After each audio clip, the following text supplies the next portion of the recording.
Women of Culture 365 presents Glow, a greater level of wellness. With your co-host, Mia Allman, founder of Women of Culture 365 and Glow, a certified life, health, and nutrition coach. Sophia Green, producer and host of the Sophie G Radio Show, bringing you words of wisdom. Don Hewitt, certified holistic health coach on how to treat the whole body. And Lady Q, founder of Sisters of Faith and Pink 360, an evangelist and certified life purpose coach, bringing you spiritual advice. Join us as we go Facebook Live every third Tuesday at 7 p.m. to talk about the mind, body, and soul, a conversation you do not want to miss. Please bring your questions as you discover the power of your glow.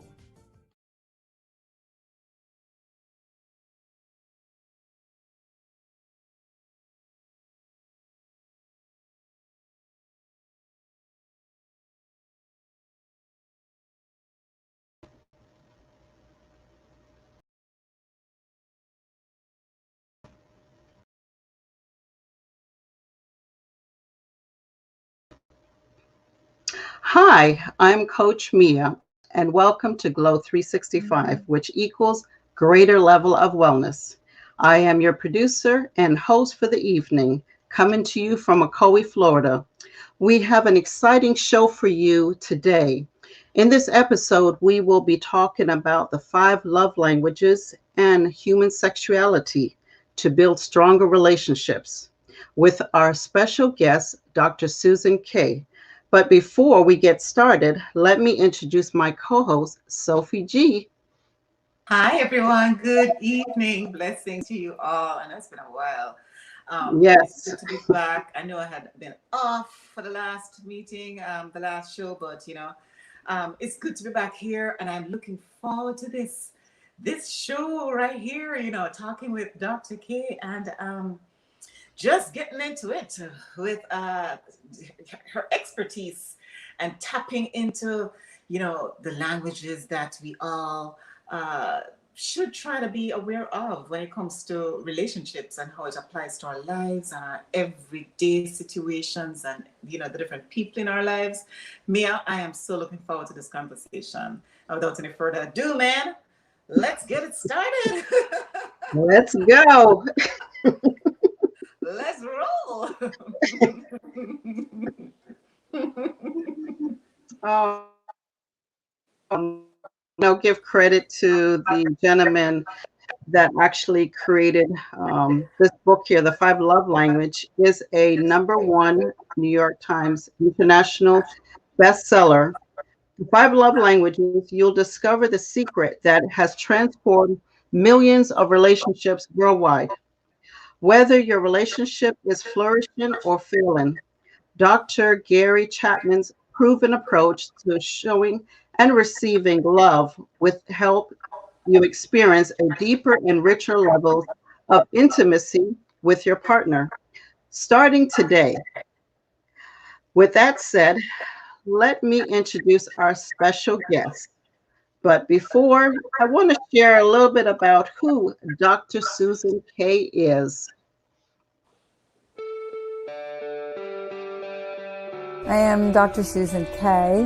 I am a sexologist, a professor of human sexuality, and also the co-founder of the Institute for Mind-Body Therapy.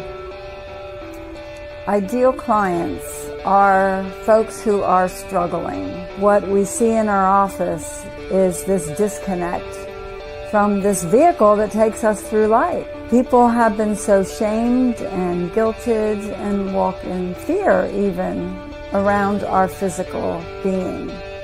So to give folks a sense of connection, appreciation, and even love is why I do this work. By not addressing the problems that people walk with in their sensual, sexual life, the result is loneliness. And you can be with someone and still be lonely because the communication isn't there. Our largest sex organ is communication. We teach people to embrace the bodies that they live in as their best friend.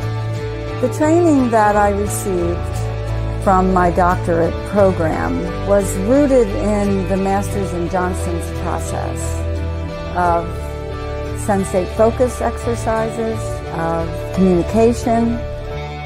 And how people change with this therapeutic process is they gain sexual self-confidence. When they're ready to leave, they have acquired a toolbox of the tools and techniques and language that they need to go out in the world and have their own ability to share not only themselves with themselves, but themselves with others. The exciting piece that we've experienced is we get invited to weddings, and we've had babies named after us. People can get in touch with me is very simple, drsusank.com.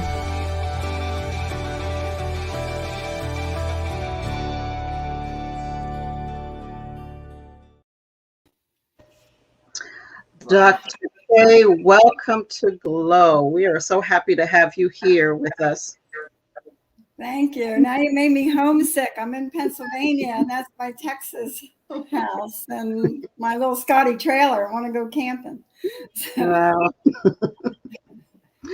Well, let's, begin sharing, the love languages, which is a base for expressing and receiving love when it comes to words of affirmation, quality time, receiving gifts, acts of service, and physical touch.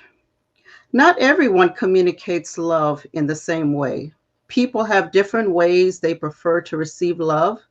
So let's talk about the first love language, which is words of affirmation. They are spoken and written words that confirm, support, uplift, and emphasize with other persons in a positive manner.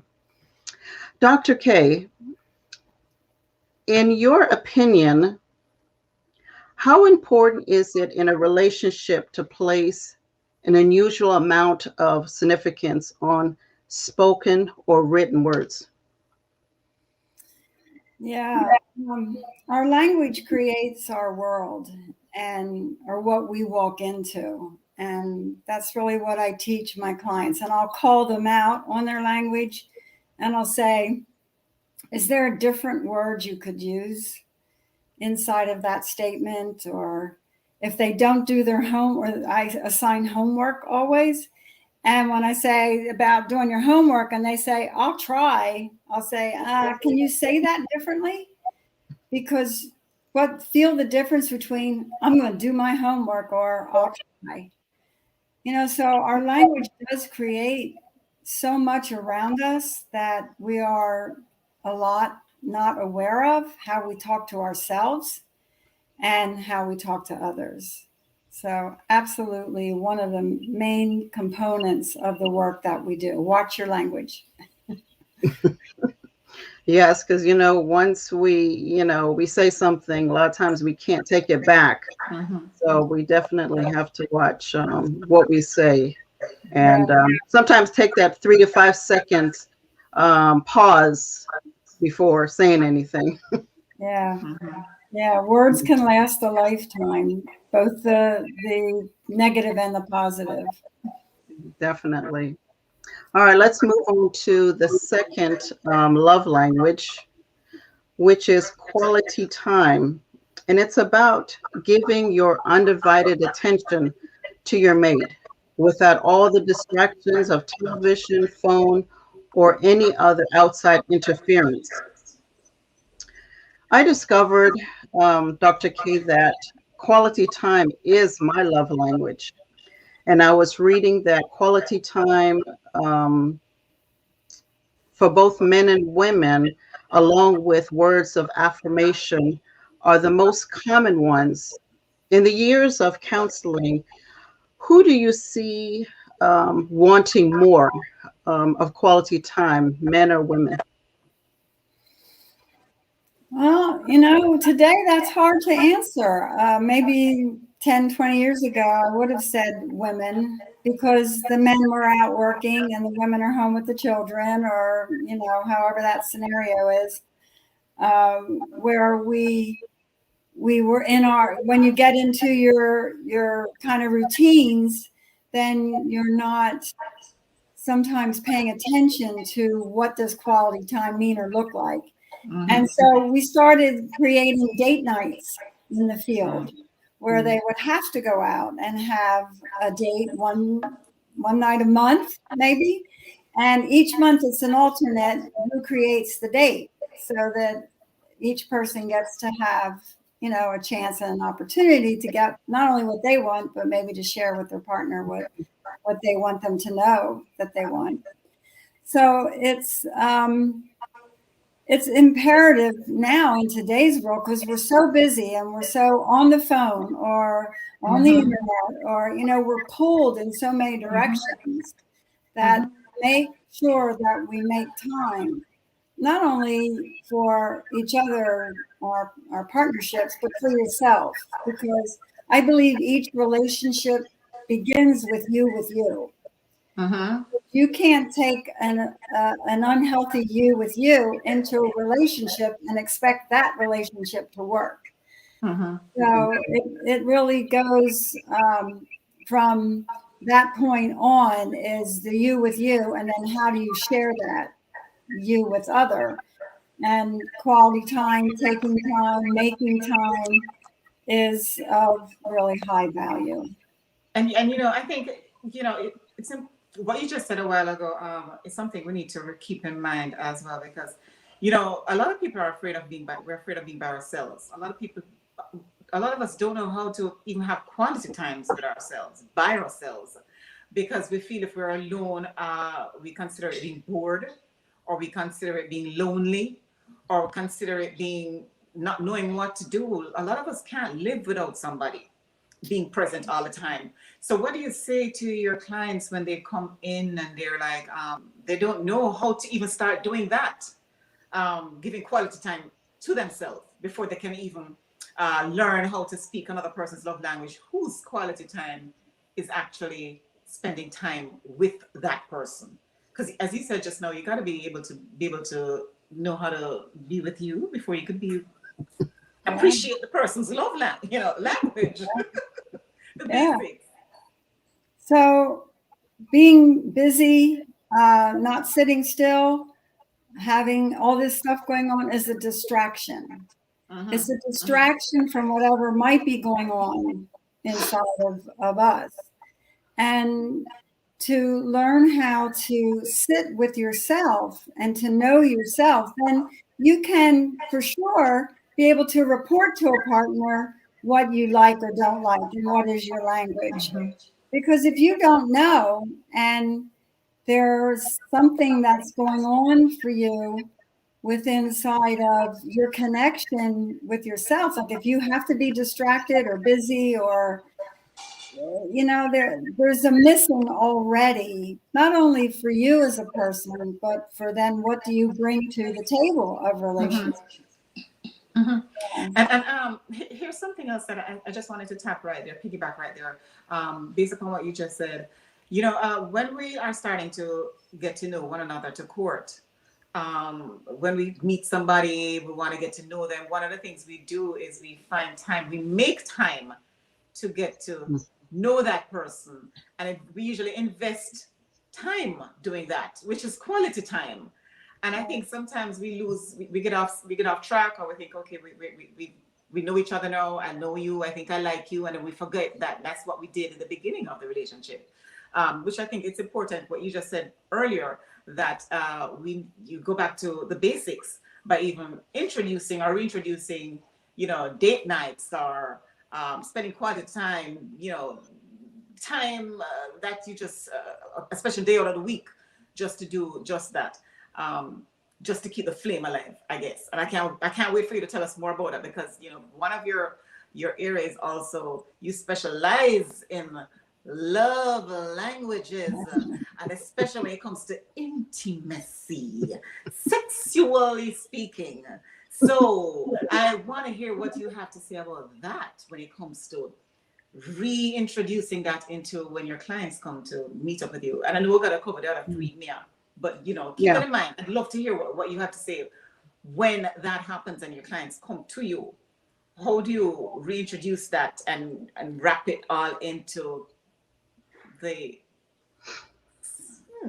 Well, if we start with the word intimacy, how I have folks explore and look at that word is into me see.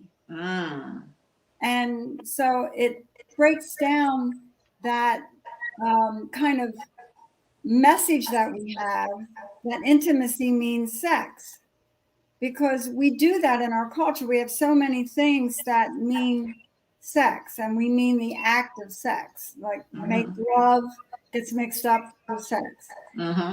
That's another language barrier when I say to you, language creates your world. So I'll ask the client, well, what would it look like if you were to make love? And especially for the men, because women know how to make love. That's right. That's what we're wired for. We're born. Men know how to do sex. We're born that way. So we have to teach them. And when we can come into that place where we're vulnerable enough to say, into me see, know me, then you are sharing true intimacy. And that's the goal. And what do the guys say there? They're like, ooh, baby, into you I want to see. Yeah. Now, you told me to keep this PG. Don't you start throwing me off track. Well, that's your area, sister. That's your area, doc. Well, it's always raining. It's not always, but most of the time we are reining the guys in. You know, we're reining them in to look at exploring and finding other ways to make love. And one of the most loving things I tell every one of my clients to have on hand, and now we have it on hand because it's on our phone, is a timer. So when you say, honey, would you like a back rub? And so you either, honey, you know, they start going to back rub, and it's like, how long do I have to do this? Is she turned on? Am I turned on? You know, how long do I have to keep going? And so she's going, oh, it feels so good. I know, but I know where this is leading. I wonder how long he's going to do it because it feels so, you know, like who's enjoying the massage? There's this dialogue, and we're stolen away from our bodies because we're living here in our heads. So you're not even feeling or being present to or sinking into. So you set a timer, say, okay, I'm going to give you a massage for 7 minutes. And for 7 minutes, you both can get lost. When the timer goes off, then you can do something else. So it's the most loving thing. We build people a toolbox. That's why I tell them we're going to build you a toolbox. And the first thing that goes in it is a timer. Yeah. I like that. Which takes us to the next one, Mia. Yeah. And just, you know, just to piggyback on what you said, Sophie, you know, going back to basics, communication, because, you know, looking back in 2020 when it was during COVID time and we got away from spending quality time and talking, that when we were in a room together, it's like, what do we talk about? You know, so hopefully during that time, some couples, you know, reconnected and got to know themselves, and, you know, because before they were busy working, going here, going there, and not spending that quality time.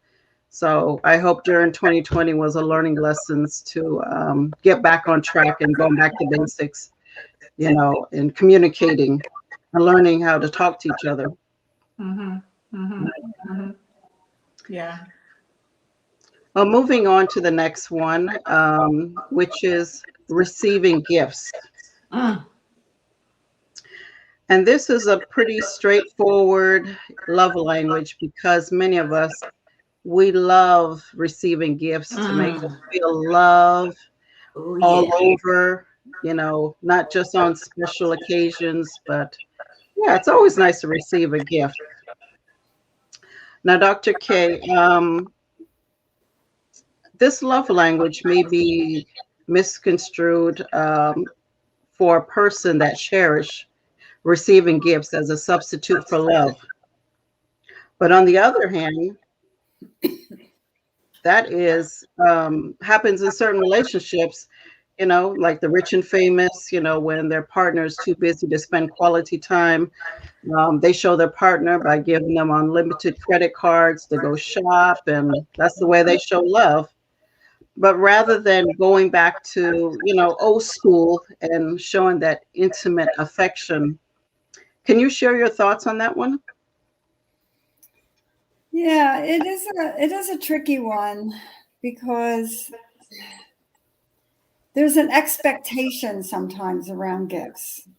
If it's an anniversary or Christmas or birthday, there's this expectation. And it kind of takes away from what else could be generated or created if there wasn't this focus on the gift giving part. And maybe people would be a little more creative and come up with some other ideas. But I have to tell you, I do hear it a lot in my office. He didn't buy me a Christmas gift. We went shopping, we got the kids all their stuff, and I got him something, but he didn't get me something. And it's a wiring, I think, more for men with a have to. And sometimes their response is, well, I would rather bring you a gift in a surprise mode, like show the flowers sometime, not when I have to do it.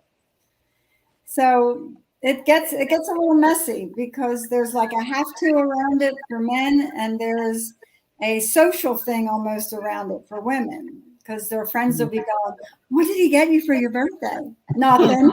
Right. So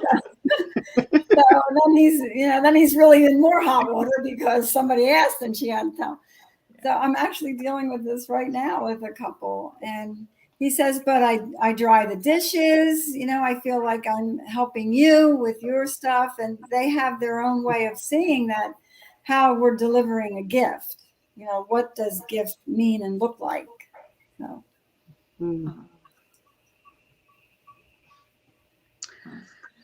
And the next one,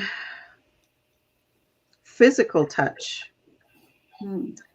which part of that is a hug, a shoulder squeeze, hold hands, even pat on the back can be an expression of love that just is as meaningful to your partner.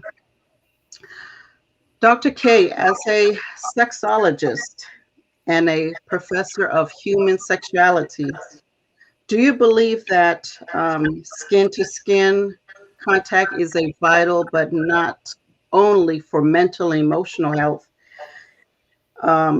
also for physical health?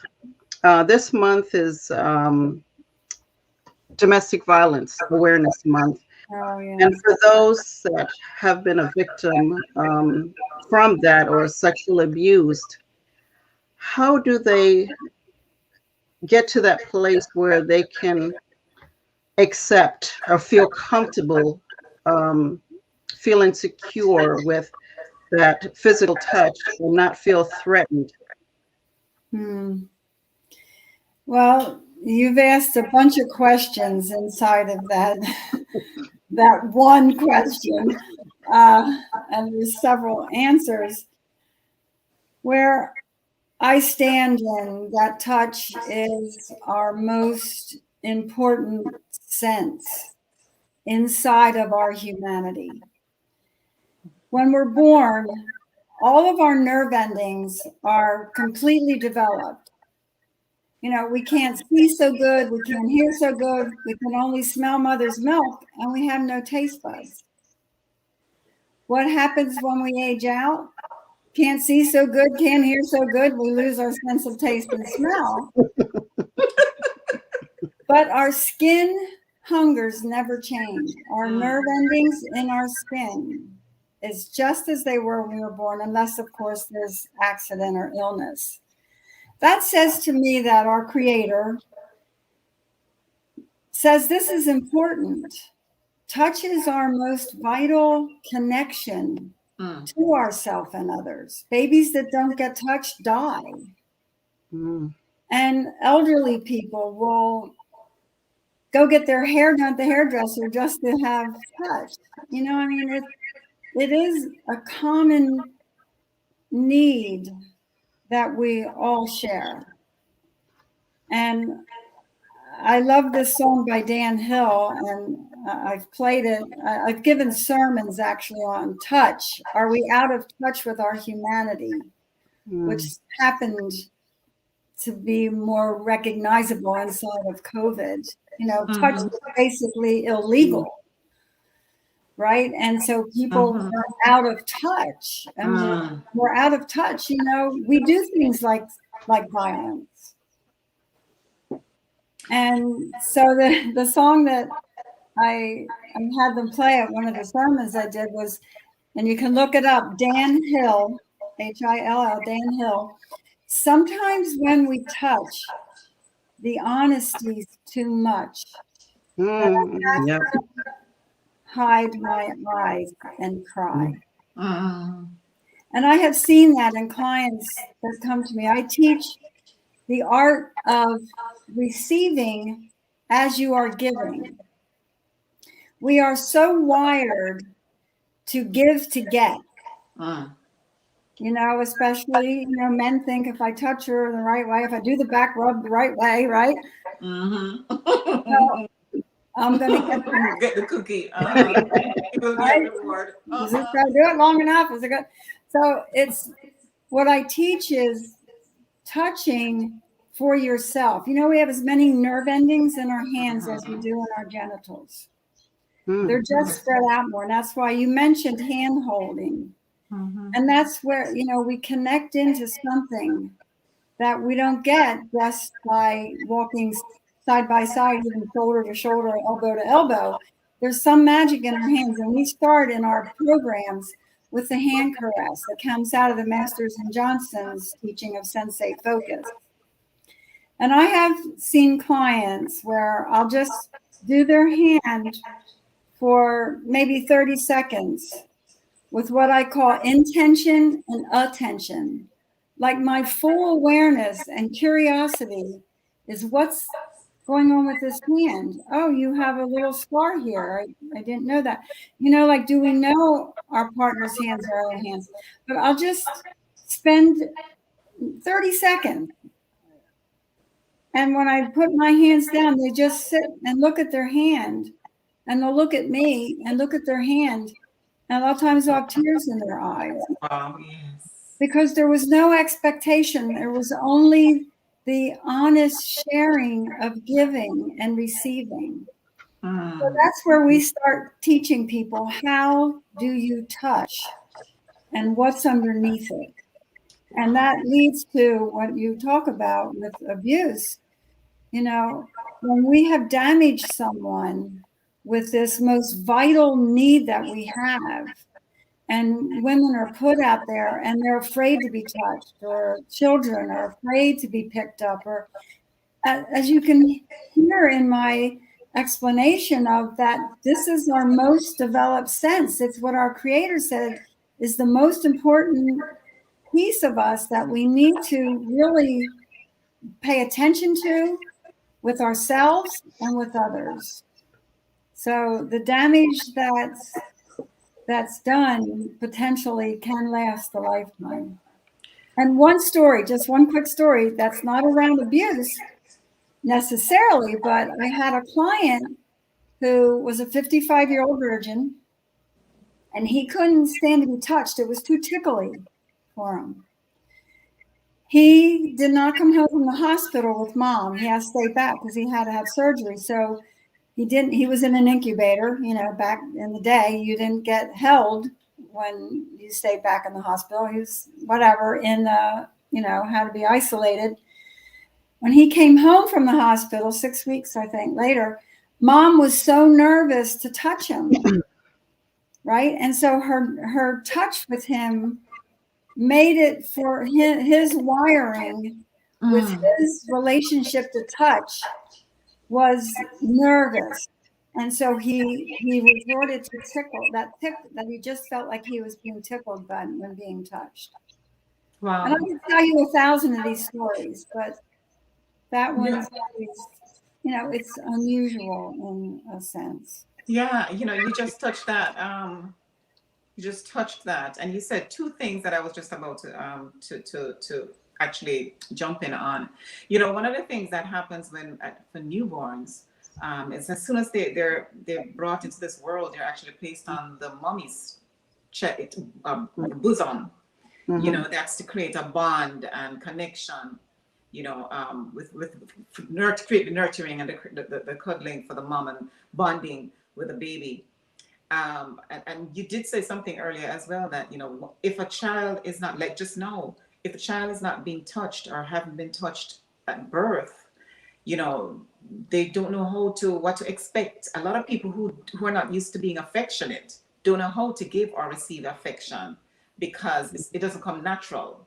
It wasn't part of their environment per se, for them to have become, it's kind of alien for them. And the second thing was, there's some touches that are just uncomfortable for some people.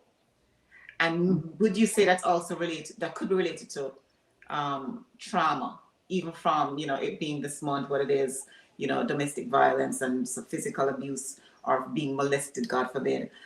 Some touches are just uncomfortable touch for some people, but yet still for those who, if they're involved with someone whose love language is a physical touch, what would you say to that person, that couple who'd come to you when one person needs it because that's their love language, but there's another person who doesn't know how to do it because it's not natural for them because of past trauma? We have to address the trauma first. So I would probably send them out to someone who does like EMDR or some kind of trauma work that helps clear that. Because there's a memory that's wired in. It's a cellular memory. And when I first started massage, when I first started doing body work back in the 80s, when massage was looked at as the massage parlor kind of massage, but we were taking the language of touch into the therapist's office.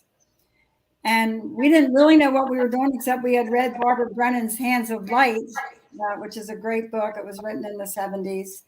And she was a nurse, and she noticed that patients that were touched or paid attention to more just the medical stuff survived in different ways. So she wrote a book about, she still has a clinic in Florida where she teaches. And so we started to put hands-on, and it was really unheard of back then. I was the hands-on practitioner for two therapists. And this woman came in, she had lived with a chronic neck and shoulder pain her whole life. And she was like her middle 30s. And she had gone the route of the doctors, and nobody could tell her what to do. They said, it's in your head, go see a therapist. So she did. She came in and she met with Dr. Carol, who was right down the hall from me. I had a studio set up, and Carol did an intake with her, and she said, you need to have a session with Susan. So she made an appointment, came in, and fully clothed. I had her lie on the table, and I just started to move my hands around. I didn't even know what I was doing back then. It was a little creepy for me too. I get this message, go up here, put your hands here, okay, go over here. So I got up to her neck and shoulders. I just basically placed my hands on her neck and shoulders. Now she was lying face down on the massage table. And she wasn't on the table 10 minutes. She started to raise her arms up over her head, sobbing, having memory of being strung up in a barn as a child. Now that was living in her body. And back then, we didn't know what we were doing. But today, this is very common. Now we know that trauma hides in the body. Yeah. So you have to get in there and give it permission to release and let go. Mm. And so I hope I answered your question. But You did. yeah. Yeah. So You did. You did. And as a life coach and talking to women that have been through that type of trauma, one of the things they also express is that their partner would ask permission to touch them or to kiss them until they felt more secure, safe, that it was just that and not, because sometimes when they would touch them, they would flinch and, that flashback of what happened. Mhm. So that seemed to work. And eventually, as they got comfortable with the physical touch, it wasn't as bad. The trauma started just easing away. Um, Good. yeah. There's hope. There's hope. There's hope. And let's also keep in mind too that there's also the good touch. Mm-hmm. Some people fall in love by the touch of a hand. Mm-hmm. Then that's their love Raise of a language. shoulder. Yeah, that's their love language. A kiss on Yeah. the forehead. Yeah. Yeah. yeah. Well, we do that to babies. We kiss them on their forehead and rub their little noses and Oh yes. you know. I have a 14-month-old baby. She loves doing that.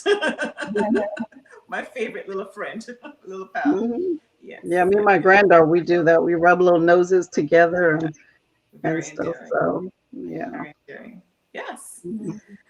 Yeah. So this next love language, talking to a few friends, this is what they say is the most difficult, acts of service. That old saying, actions speak louder than words. Hmm. Unlike most of us, rather hearing words of affirmation, but there are those that choose to show their affection by doing things like mowing the lawn, doing the dishes, or getting up in the middle of the night to take care of the little ones, letting you sleep in. Anything that make your partner feel appreciated or that can help their life be easier. Feeling affectionate no matter how small or big that gesture is. Dr. K, in relationships, we sometimes get away from doing those special things to show our appreciation, even just to say thank you. What are some of the things that you can suggest, other than those um, acts of service that we can do, and even that include a little bit more intimacy? Hmm. So one of the very first assignments for a couple is to go in separate rooms, Mhm. take a piece of paper or a notebook. I encourage folks to keep a journal as they're going through the sessions and the work with us so they can refer back to the exercises or they can see their progress. So if they have started a journal or they could use this to start a journal, is one side of the paper is your turn, what I call the turn ons. And the other side of the paper is your turn offs. Mm.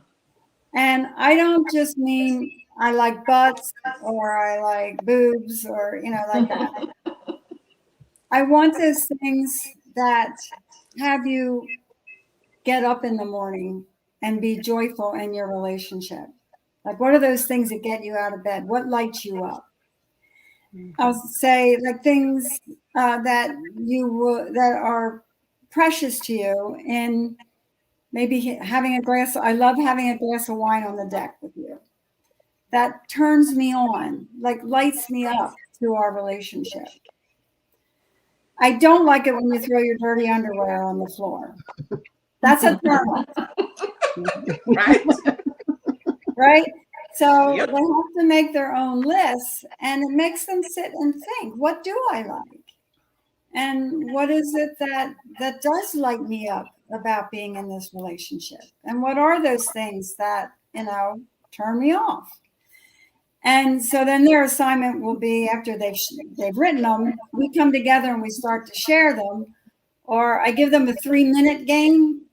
I call it, where you set a timer, and for 3 minutes, one talks about what it is about this thing that I am turned on about or turned off about that I want you to know. And then for 3 minutes, the other person gives back what they heard them say, not to refute or to add to or defend themselves. It's being heard. Communication is not about talking. It's about listening and being heard. And that's why most people end up in my office. They're like, they start fighting over something. Oh, never mind. We've thought about this for 20 years, or, I never get heard, never gets resolved, because we don't get heard. So it's the give back. So with each of these items, it gives them a lifetime to play with this list. You can add it, subtract it, or once you have the 3-minute game down, because that's the hardest part, is, to sit and listen and give back as verbatim as you can what you heard them say. So it builds that ability to share in your communication, and in a way that if you don't structure it, it's not going to work. It's not going to happen. One thing I like about what Gary Chapman said in the book, part of his introduction is that the fact that we all pretty much want the same thing when it comes to relationships. And it's amazing how we can all be trying to say the same thing, or are saying the same thing. We're just seeing it in different languages, in different ways. And how frustrating it can be when we're all trying to say the same thing but not understanding each other. It's like knocking our heads up against a wall.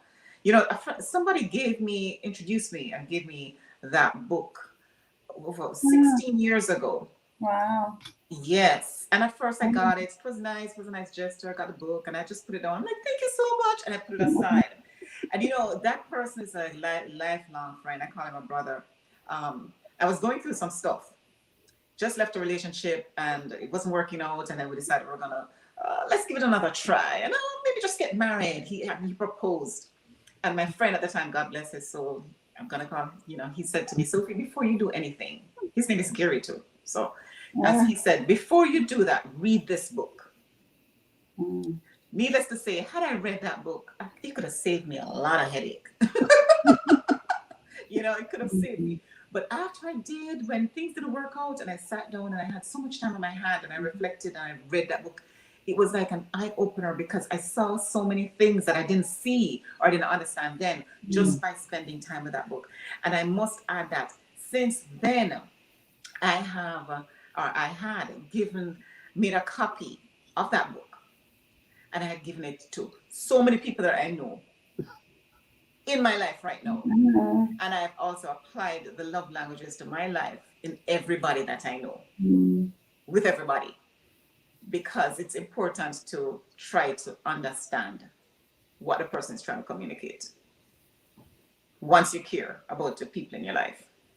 So these different languages that we speak, and I like what you did. I'm taking notes. That 3 minutes. It's important to sit and be still and just listen to what is trying to be communicated to you without interruption. Just all ears. I love that. Set the timer. Set the timer. Set the timer. It's the length of a song. Yeah. Dr. K, is there any other languages of communication that we should know about? Other than the 5 we just talked about? Well, it's hard to put anything in a box. I don't like to say, this is it. This is the way. This, in fact, I'm writing a book called "Am I Normal If?" Because that's what I hear in my office always is, am I normal if my eyebrows are crooked, or am I normal if I really don't like oral sex? Am I normal if I hear it around all these shoulds. Like there's so many shoulds that we get, and the magazines all sell shoulds. And so it's coming down to when I have a client that's struggling, I'll say, well, let's find out what's natural for you.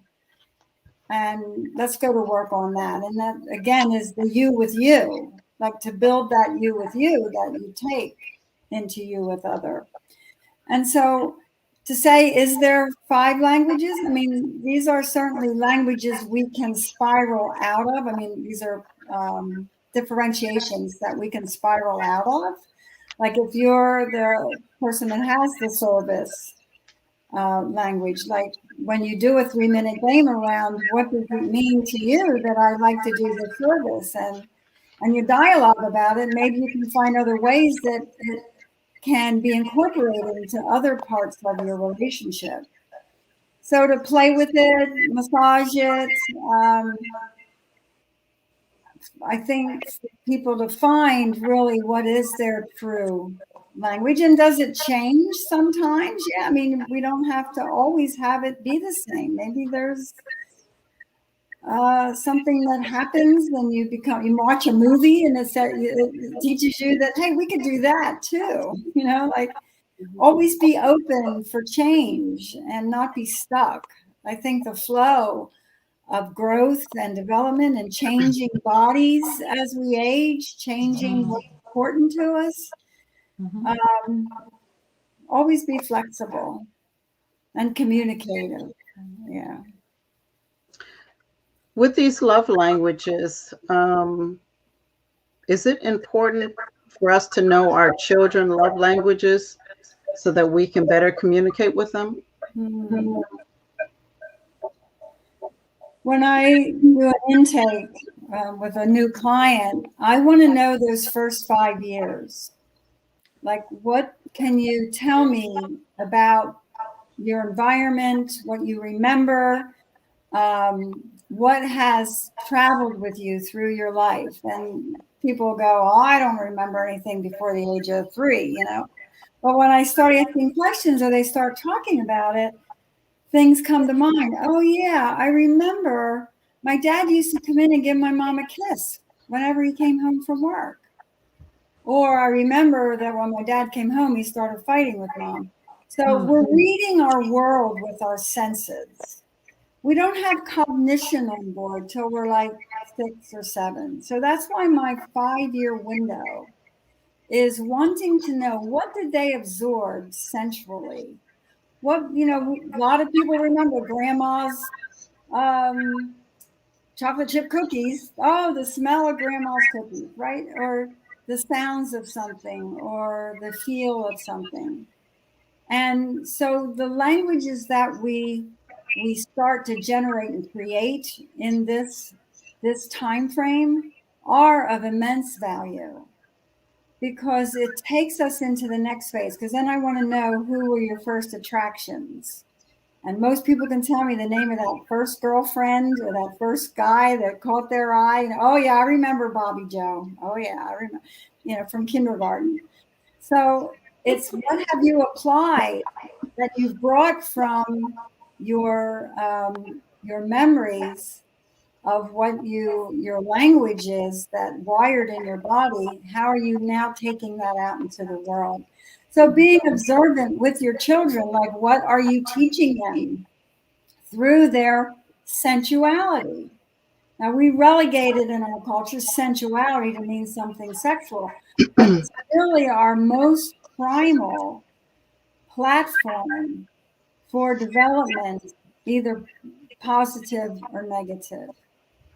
So I would say, when you're around your children, watch your language and help them to develop theirs. Yeah. And as thinking back to when we were young, some of us actually was doing some of these love languages. I don't know if you remember in school when some guy would pass you a note, do you like me? Would you date me?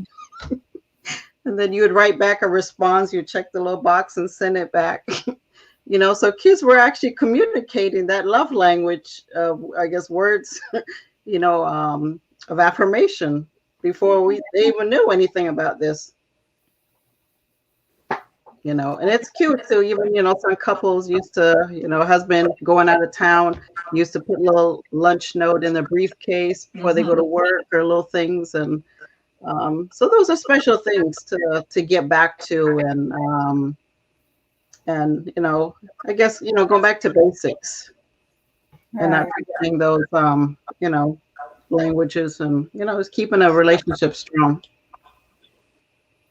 Yeah, as in most things in life, the simple things are really more of value, and the things that we remember about a grandmother or a loved one or, a connection. It is the simple things. And it is an important language to remember. And less stressful. And less stressful and less expensive. Yeah. Are we getting close to the end of our show? Sophie, please share some of your words of wisdom to sum all of this up. Words of wisdom, what I will say is that I think it's important to, with all this being said and all that have and has been said, we are all ultimately created under this sun, not to be alone. We're created for one another. We're created to have companionship. And in regards to finding who will be an ultimately good partner for us, we have to ensure that we're compatible in the sense that we can communicate, feel comfortable with each other, love and care for each other enough, respect each other enough to want to invest time in understanding what it is that makes each other feel good, feel special, feel connected, feel appreciated, feel loved. We all want love. We just speak it, give it, share it, and ask for it, request it in different ways. I know that you went over them, there's quality time. I think it's important to find out who the people who are in our lives, what is it that makes them feel appreciated? Apply these principles, apply these languages that you've heard. Take time out to really process, invest, observe, and see what it is that they're trying to say, how they're speaking. Sometimes it may be, again, it's quality time. It could be words of affirmation. It could be physical touch. It could be giving and receiving gifts. And it could be, acts of service. What is it that person has been doing that you finally may just understand? Let's take time out to also realize that some of us speak multiple languages. You may be bilingual. Your partner may be speaking another language that you probably will understand with a feel, with a touch, with a sense, with a kiss, with a gift, with a rose. But it ultimately means I love you, or they want to be loved. Try to apply these to our children. Teach them the same thing, that it's important to share love in the way that they want to receive love. Observe and be respectful that we are all precious, ultimately, and we all want the same goal. Take time out to love one another the way they want to be loved. That's my words that I would just want to share with you right now today. Everything that Doc has said right here, Dr. K, remember, 3 minutes can make a difference in our lives if we really take time out to see, hear, understand, feel, touch what our partner likes or does not like, what turns us on, what turns us off, Apply those to when you log off today, and probably want to go home this evening or this weekend. When you find some quality time, to spend some quality time with ourselves and our loved ones. And we may just discover so much that we didn't realize, that we didn't know, because we didn't know until this evening watching this show, The Glow 365. So until then, I would say bundle it all up in a nice big bowl and say thank you to Dr. Susan Kay for coming and giving us her wisdom and sharing her time with us today. And just love and be loved. Learn the love language. Go download the Gary Chapman 5 love languages, and apply it to our lives today, starting right now. Especially like we're all still social distancing somewhat. Put it on your earphones. We all have a smart device, and get in the know as to how we can actually bring out the greater wellness of glow within ourselves by understanding how to give love and receive love. Thank you, Sophie. Dr. K, any final words? Yeah, as I hear you saying love, Sophie, it reminds me, I play with words. I kind of arrange words and move them around. And love spelled backwards is evolve. Play with that. It's evolve. And it's how are we evolving with ourselves inside of this seemingly complicated, but yet it is so simple, and it is so natural to who we are as human beings. And yet we have it so complicated and so elusive. Like we're always like grabbing for it. Is it here? Is it here? Is it here? So looking at what it means to you to imply that you are evolving inside of your love language. That's what I would offer for consultation. Wow. Thank you. Thank you, Dr. K. Thank you. We have come to the close of our show, and I would like to thank our special guest, Dr. Susan Kay, and you, the viewers. For more information on Dr. Susan Kay, please visit online at www.drsusankay.com. And, I also want to share, not knowing our love languages or your partners could potentially lead to not fully understanding and communicating well with our partner.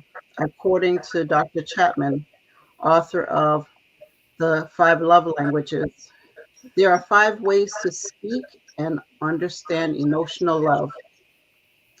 Keeping the happiness and the understanding in any relationship is beneficial and crucial to maintaining healthy. You can visit online at 5lovelanguages.com/quizzes/love-language to take the quiz so that you can know what your love language is and also your partner. And don't forget, coming up, please join myself, founder of Ribbons of Survivors, in association with Carla Lewis, founder of Kids Conquering Sickle Cell Disease Foundation, and Lady Q, founder of Pink 360, for our 3rd annual Warriors of Hope and Courage virtual celebration this Saturday, October the 23rd, from 6 to 8 p.m., streaming live on Facebook at Ribbons of Survivors 365 page, and also on YouTube at Official KUO Magazine. We will be honoring individuals who are survivors or still battling condition of lupus, uterine cancer, domestic violence, breast cancer, mental illness, sickle cell, And our keynote speaker will be lymphedema cancer survivor, attorney Aramis Leo. Special performances by Adriana Clark and Lima Dunbar. Also, we are paying a tribute to Brian Ivy and Dottie Good, who has lost their battle to cancer. Coming up in the next episode of Glow, our special guest will be Dr. Donald Tate of Dr. Donald Tate and Associate, who is a grief recovery specialist. He will be sharing how to get relief from grief by flipping the script on Tuesday, November 16th. Until then, I am Coach Mia coming to you from Ocoee, Florida.